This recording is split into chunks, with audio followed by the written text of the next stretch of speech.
Good morning, dear students. Today I am here along with the fourth part of Nazism and the rise of Hitler.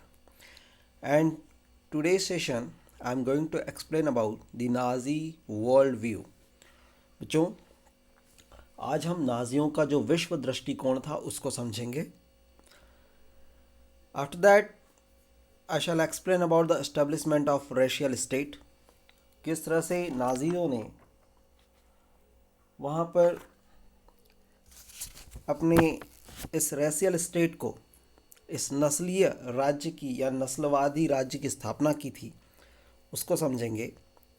And in last I shall explain about the racial utopia.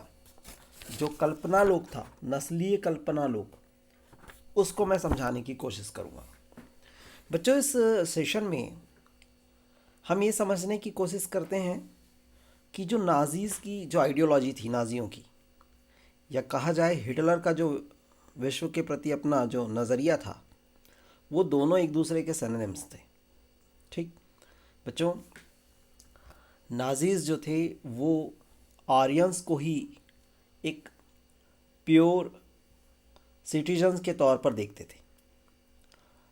इसमें उन्होंने blonde blue eyes वाले जो Nordic German Aryans थे उनको सबसे ऊपर की category में रखा था, जबकि ज्यूज़ यानी यहूदी, देवर लोकेटेड एट द लोवेस्ट रंग, उन्हें सबसे निचली पायदान पर रखा गया था.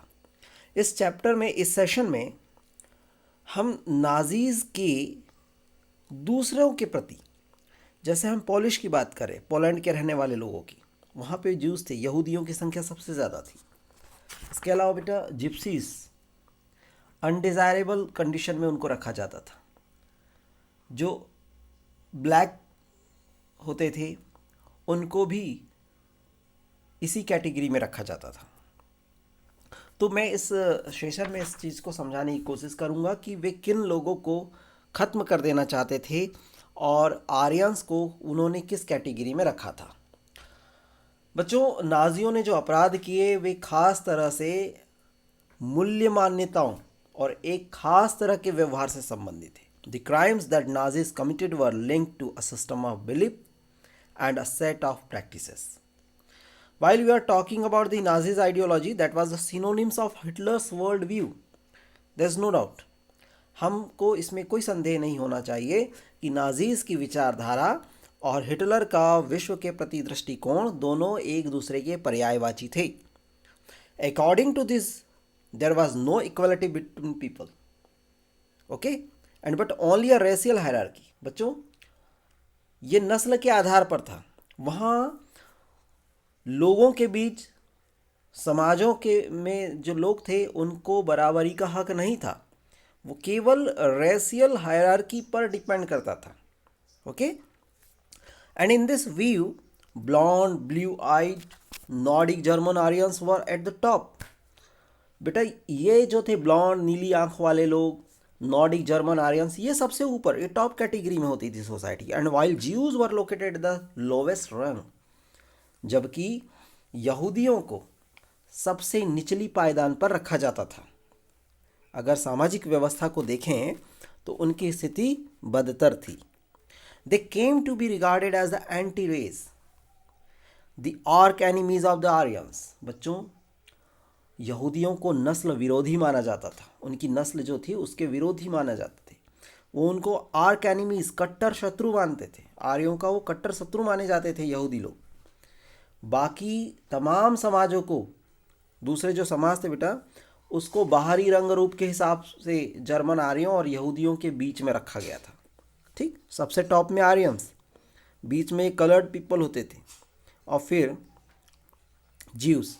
इनके एक्सटर्नल फीचर्स पर डिपेंड करता था कि वह कहाँ आएंगे.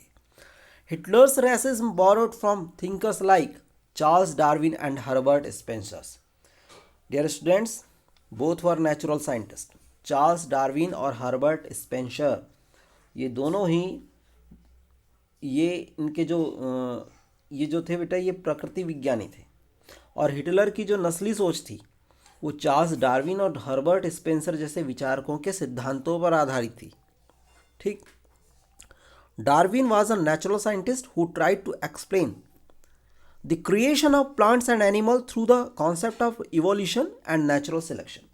बच्चों, जो डार्विन थे उन्होंने विकास और प्राकृतिक चयन की अवधारणा के जरिए पशु और पौधों और पशुओं की उत्पत्ति की व्याख्या का प्रयास किया था। ओके, इन्होंने बतलाया कि किस तरह से इवोल्यूशन आया, है ना, और इवोल्यूशन आने के बाद किस तरह से प्लांट्स एनिमल्स जो है वो उनका क्रिएशन हुआ। ये नेचुरल सिलेक्शन था, ये प्रकृति चयन की अवधारणा थी, ये कॉन्सेप्ट उन्होंने समझाने की कोशिश की थी। And Herbert Spencer's later added the idea of survival of the fittest.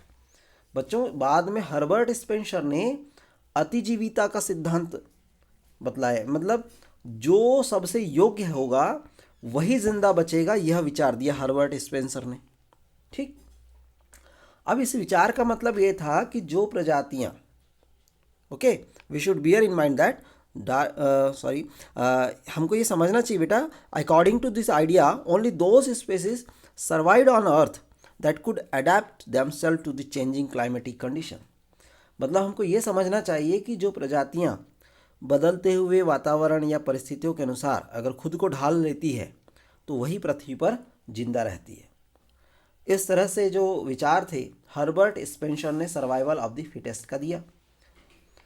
अब यहाँ हमें यह बात ध्यान रखना चाहिए कि डार्विन ने जो process of selection, natural process of selection का जो आइडिया दिया था, है ना, उस चयन के सिद्धांत को एक उन्होंने विशुद्ध प्राकृतिक प्रक्रिया कहा था, है ना।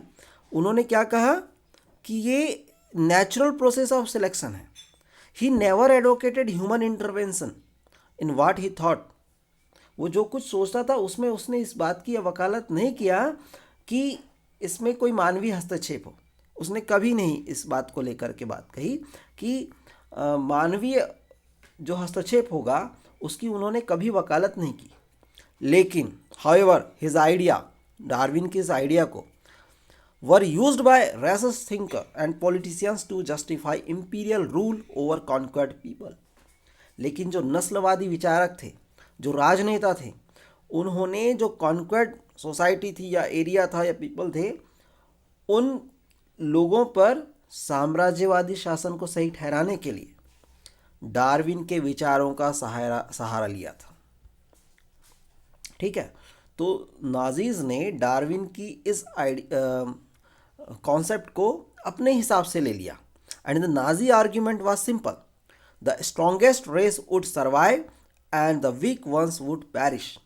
नाजियों ने दलील जो दी थी वो बहुत सरल थी। वो कहते थे जी कि जो नस्ल सबसे ताकतवर होगी वही ज़िंदा बचेगी और कमज़ोर नस्लें जो है वो ख़त्म हो जाएगी। इस तरह की आर्ग्यूमेंट जो है नाजीज़ के द्वारा दिया गया। तो उन्होंने बेस किसको बनाया? उन्होंने चार्ल्स डार्विन के कॉन्सेप्ट को और हर्बर्ट स्पेंसर के सर्वाइवल ऑफ द फिटेस्ट के कॉन्सेप्ट को उन्होंने एक्सेप्ट किया और उसको अपने पॉलिसी में अडॉप्ट किया। The Aryans race was the finest. आर्य नस्ल सर्वश्रेष्ठ है, वो ऐसा ही मानते थे और सोचते थे it had to certain its purity, और उन्हें अपनी शुद्धता बनाए रखनी चाहिए। बिकम स्ट्रॉन्गर, ताकतवर बनना चाहिए, ताकत हासिल करनी चाहिए। एंड डोमिनेट द वर्ल्ड, और दुनिया पर वर्चस्व कायम करना चाहिए। इस तरह की जो सोच थी ये नाजी सोच थी।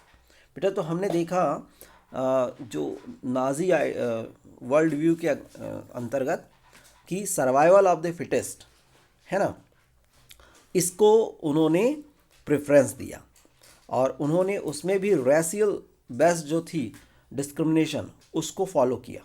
उसको फॉलो करके अपनी आइडियोलॉजी को नाजीज ने फॉलो करवाया। अब सेकेंड पार्ट आता है बेटा इसका, the other aspect of Hitler's ideology related to the geopolitical concept of Lebensraum or living space, जीवन परिधि की बात करते हैं। ठीक है, वो कैसी थी? जियोपॉलिटिकल यानी भू राजनीतिक अवधारणा से संबंधित थी। And he believed that new territories had to be acquired for settlement. वो मानता था कि अपने लोगों को बसाने के लिए ज़्यादा से ज़्यादा इलाकों की ज़रूरत होगी, ज़्यादा से ज़्यादा इलाकों पे कब्जा करना ज़रूरी है। This would enhance the area of the mother country. इससे क्या होगा कि जो उसकी मातृभूमि है मातृ देश है उसका एरिया बढ़ जाएगा, क्षेत्रफल बढ़ जाएगा. And while enabling the settlers on new lands to retain an intimate link with the place of their origin. ये कहता है कि अगर उसकी मातृभूमि का क्षेत्रफल बढ़ेगा तो नए इलाके में जाकर बसने वाले लोग तब भी अपने जन्म स्थान के प्रति गहरे संबंध बनाए रखेंगे. उन्हें महसूस नहीं होगा कि वो दूसरे देश में जाकर रह रहे हैं. मान लीजिए जर्मनी ने पोलैंड को कब्जा कर लिया और जर्मनी के लोग पोलैंड में वाले एरिया जो जीता जा चुका है उसमें जाकर रहेंगे, तब भी उनके मन में ये भावना बनी रहेगी कि वो अपने मातृभूमि में ही हैं. तो इस तरह से जियोपॉलिटिकल कॉन्सेप्ट जो था उसको हिटलर ने फॉलो करने की कोशिश की. पहला रेशियल बेस्ड हो गया, second geopolitical concept. Okay. It would also enhance the material resource and power of the German nation. Hitler की नज़र में इस तरह जर्मन राष्ट्र के लिए संसाधन और बेहिसाब शक्ति जो थी इकट्ठा की जा सकती थी. किस तरह से? जियोपॉलिटिकल कॉन्सेप्ट के आधार पर. Hitler intended to extend German boundaries by moving eastward. पूरब में हिटलर जर्मन सीमाओं को और बढ़ाना और फैलाना चाहता था ताकि सारे जर्मनों को भौगोलिक दृष्टि से एक ही जगह इकट्ठा किया जा सके, है ना. To concentrate all Germans geographically in one place. Poland became the laboratory for this experiment. और बच्चों, हिटलर की जो ये भावना थी या हिटलर की जो इच्छा थी, उसका जो सबसे पहली जो एक्सपेरिमेंटल या एक्सपेरिमेंटेशन के लिए जो लेबोरेटरी थी वो पोलैंड थी. तो इस तरह से नाजीज ने रेशियल बेस्ड और जोग्राफिकल कॉन्सेप्ट के आधार पर वर्ल्ड को जीतने का प्लान बनाया. और रेशियल आधार पर जो बात की जाए रेशियल स्टेट्स की, वो मैं आपको समझाने की कोशिश करूँगा कि किस तरह से उन्होंने प्योर आर्यंस को ही सर्वाइवल ऑफ द फिटेस्ट के कैटेगरी में देखा. बाकी सभी को उन्होंने पेरिस मोड में उनका नरसंहार करना शुरू किया था. Now I am going to explain about the establishment of the racial state. Once in power, the Nazis quickly began to implement their dream to creating an exclusive racial community of pure Germans by physically eliminating all those who were seen as undesirable in the extended empire. बच्चों, जैसे ही Nazi सत्ता में पहुंचते हैं वे शुद्ध German की जो विशिष्ट नस्ल समुदाय थी उसकी स्थापना के लिए, उस समुदाय की स्थापना के सपनों को लागू करने की कोशिश शुरू कर दी. They quickly began to implement their dream, okay, that was related to racial community of pure Germans, and they eliminate all the peoples who were seen as undesirable. और बच्चों, उन्होंने सबसे पहले विस्तारित जर्मन में साम्राज्य में जो नस्ल के आधार पर अवांछित लोग थे उनको खत्म करना, अनडिजायरेबल लोग जो उनको एलिमिनेट करना, खत्म करना शुरू किया. Nazis wanted only a society of pure and healthy Nordic Aryans. Nazis जो थे वो एक ऐसी सोसाइटी को फॉर्म करना चाहते थे जिसमें केवल प्योर और हेल्दी नॉर्डिक आर्यंस ही हो, शुद्ध और स्वस्थ नॉर्डिक आर्यों का ही समाज हो. दे अलोन वर कंसिडर्ड डिजायरेबल. केवल उनकी नज़र में वही लोग डिजायरेबल थे, वही वांछित लोग थे. And only they were seen as worthy of prospering and multiplying against all other who were classed as undesirable. केवल ये ही लोग थे जिन्हें तरक्की और वंश विस्तार के योग्य माना जाता था.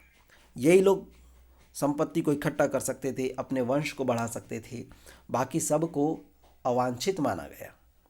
This meant that even those Germans who were seen as impure or abnormal had no right to exist. उनका मतलब ये था, बाकी सबको तो उन्होंने अनडिजायरेबल की कैटेगरी में रख दिया, तो इसका मतलब ये था कि ऐसे जर्मनों को जिंदा रहने का कोई हक नहीं है जिन्हें नाजी अनडिजायरेबल और एबनॉर्मल मानते थे, जिन्हें इम्प्योर मानते थे, अशुद्ध मानते थे. ऐसे लोगों को जिंदा रहने का कोई हक नहीं है, इनका ऐसा मानना था. Under the euthanasia programme euthanasia programme means दया मृत्यु की बात की जाती है। Under the euthanasia programme, Helmut's father along with other Nazi officials had condemned to death many Germans who were considered mentally or physically unfit। बच्चों, हमने इस चैप्टर की शुरुआत में हेलमुट के फादर के बारे में बात की थी। तो हेलमुट के फादर के अलावा जो नाजी ऑफिसर्स थे, उन्होंने यूथनेसिया यानी जिसमें दया मृत्यु का कार्यक्रम, एक प्रोग्राम चलाया गया था, उन्होंने असंख्य ऐसे जर्मनों को मौत के घाट उतार दिया जिन्हें वो मानसिक या शारीरिक रूप से अयोग्य मानते थे। तो इस तरह से उन्होंने रेशियल स्टेट को फॉर्म करने के लिए एक अपनी एक्टिविटी कह लीजिए या अपनी ड्रीम को इम्प्लीमेंट करना स्टार्ट किया था। Jews were not the only community classified as undesirable. There were others। बेटा, केवल यहूदी ही नहीं थे जिन्हें वो अनडिजायरेबल कैटेगरी में क्लासीफाई कर रखे थे, बल्कि इनके अलावा भी कई नस्लें थी जो इसी नियति के लिए अभिशप्त थी। जैसे कि बात की जाए, many gypsies and blacks living in Nazi Germany were considered as racial inferiors who threatened the biological purity of the superior Aryan race.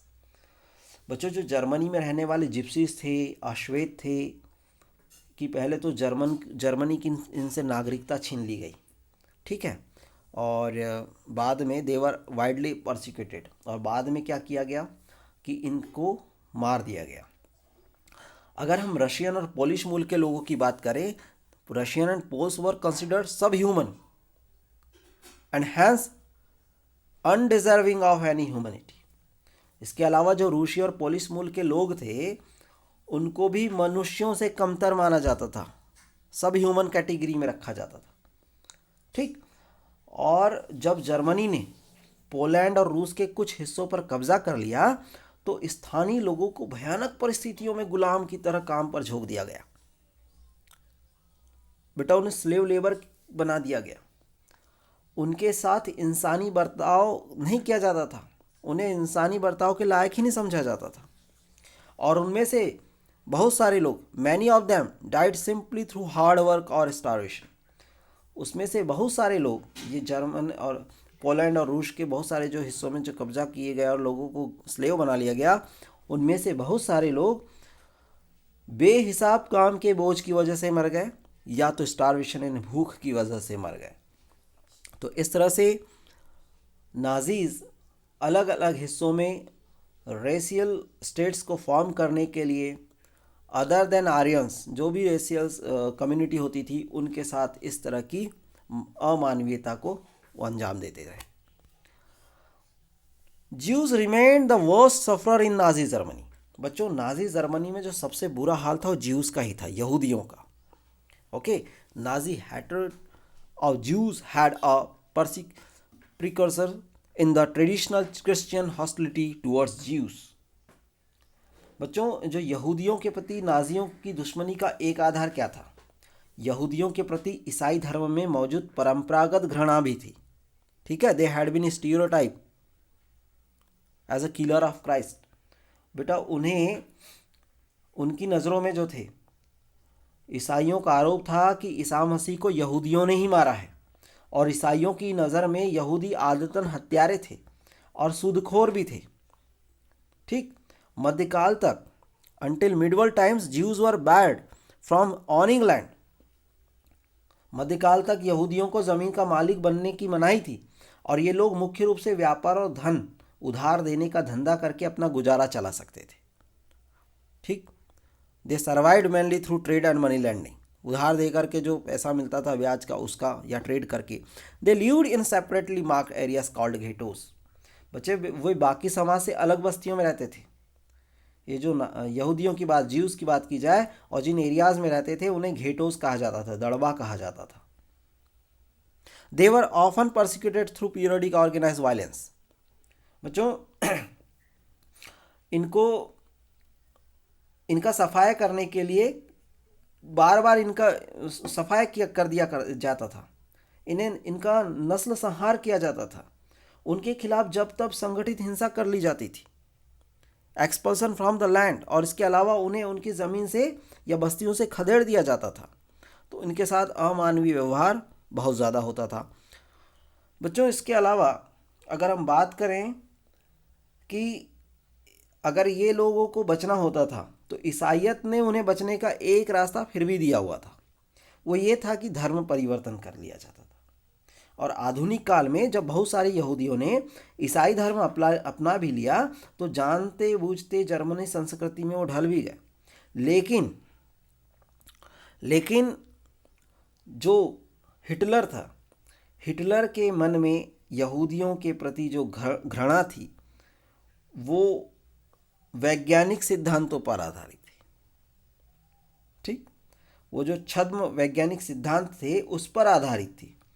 इस नफरत में यहूदी समस्या का हल धर्मांतरण से नहीं था और न इस समस्या का हल कन्वर्जन यानी वही धर्म को बदल लेने से हो सकता था। There was no solution of Jewish problem, okay, which held that conversion was no solution of the Jewish problem and it would be solved only through their total elimination. इस हिटलर की दृष्टि में इस समस्या का सिर्फ एक ही हल था कि यहूदियों को पूरी तरह से खत्म कर दिया जाए। इसी आधार पर इस समस्या का समाधान हो सकता था। From 1933 to 38, the Nazis terrorized, pauperized and segregated the Jews. बच्चों, 1933 से 1938 के बीच नाजियों ने यहूदियों को तरह तरह से डराया, आतंकित किया, उनकी आजीविका के साधनों को कमज़ोर कर दिया, छीन लिया गया और उन्हें शेष समाज से सेग्रेटेड, अलग कर दिया गया। Compelling them to leave the country, यहूदी देश छोड़ करके अब जाने लगे। द नेक्स्ट फेज 1939 टू 45 के बीच की अगर बात करें दूसरे दौर में, तो यहूदियों को कुछ खास इलाकों में इकट्ठा करने और अंततः पोलैंड में बनाए गए गैस चैम्बरों में ले जाकर उन्हें मार देने की रणनीति अपनाई गई। Next phase 1939 aimed at concentrating them in certain areas and eventually killing them in gas chambers in Poland. बच्चों, यहूदियों की जो सबसे ज़्यादा उनके साथ बुरा हुआ वो पोलैंड जैसे देश में बहुत ज़्यादा देखने को मिला था। तो इस तरह से रेशियल स्टेट्स को फॉर्म करने का जो काम था, नस्लवाद पर आधारित राज्य की स्थापना का काम था, वो नाजियों ने किया हुआ था। द रेशियल यूटोपिया मतलब कल्पना लोक की बात करें तो ये किस तरह का कल्पना लोक होगा? नाजीज के द्वारा किया गया नस्ल पर आधारित। Under the shadow of war the Nazis proceeded to realise their murders racial ideals. बच्चों, युद्ध के साए में नाजी अपने कातिलाना नस्लवादी कल्पना लोक या आदर्श विश्व के निर्माण में अब लग चुके थे। किसके आधार पर? कि भाई जो प्योर नहीं है, जो शुद्ध लोग नहीं हैं, जो हेल्दी नॉर्डिक आर्यंस की कैटेगरी के नहीं हैं, उनका कत्ल कर दिया जाए, उनको ख़त्म कर दिया जाए और इस तरह से एक आदर्श विश्व के निर्माण की उन्होंने कल्पना करना शुरू किया। बच्चों, जनसंहार, genocide and war became two sides of a same coin. एक ही सिक्के के दो पहलुओं के तौर पर जनसंहार और युद्ध को देखा गया। Occupied Poland was divided up. जो पराजित पोलैंड था उसको पूरी तरह से तहस नहस कर दिया गया। जो नॉर्थ वेस्टर्न पोलैंड का ज़्यादातर हिस्सा था बच्चों, वो जर्मनी में मिला लिया गया था। North western Poland was annexed to Germany and Poles were forced to leave their homes and properties behind to be occupied by ethnic Germans brought in from occupied Europe. Poland के लोगों को अपने घर और माल संपत्ति सब छोड़कर भागने के लिए मजबूर किया गया ताकि जर्मनी के कब्जे वाले यूरोप में रहने वाले जर्मनों को वहां ला करके बसाया जा सके। इसके बाद पोलैंड वासियों को Poles were then herded like cattle in the other part called the General Government. बच्चों, पोलैंड वासियों को मवेशियों की तरह खदेड़ करके जनरल गवर्नमेंट नामक दूसरे स्थान पर, दूसरे हिस्से पर पहुंचा दिया गया। ठीक, वहाँ पहुँचा दिया गया। जर्मन साम्राज्य में मौजूद जो जितने भी अवांछित तत्व हुआ करते थे उन सबको जनरल गवर्नमेंट नामक इसी इलाके में लाकर रखा जाता था। ठीक।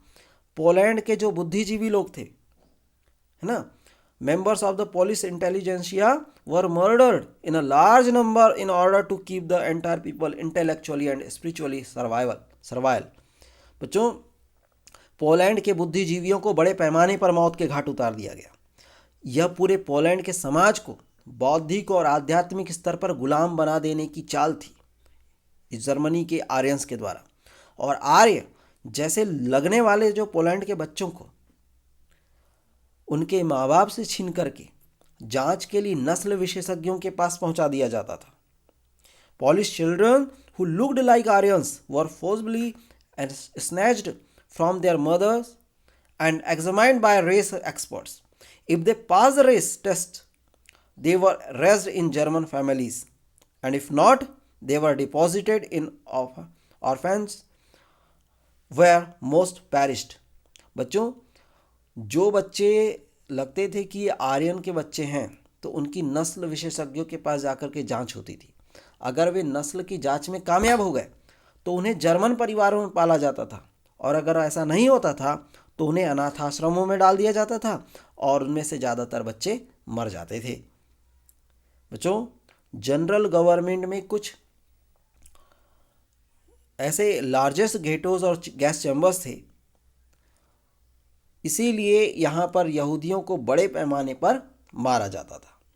तो ये यूटोपिया या नस्ली कल्पना लोग की बात जो थी हमने आपको समझाने की कोशिश की। तो आज के आप इस सेशन में समझ गए होंगे कि नाज़ीज़ वर्ल्ड व्यू कैसा था, वो रेशियल यूटोपिया और रेशियल स्टेट को किस तरह से फॉर्म करना चाहते थे, किस तरह से ज्यूस एक सबसे बुरी स्थिति में सर्वाइव कर रहा था। जिप्सीज के अलावा जो अश्वेत थे, जो रूसी और पोलिश मूल के जो ओरिजिन के लोग थे, उनके साथ सब ह्यूमन जैसा बिहेव किया जाता था। तो बच्चों, आज के सेशन में इतना ही। Thank you very much for watching this video.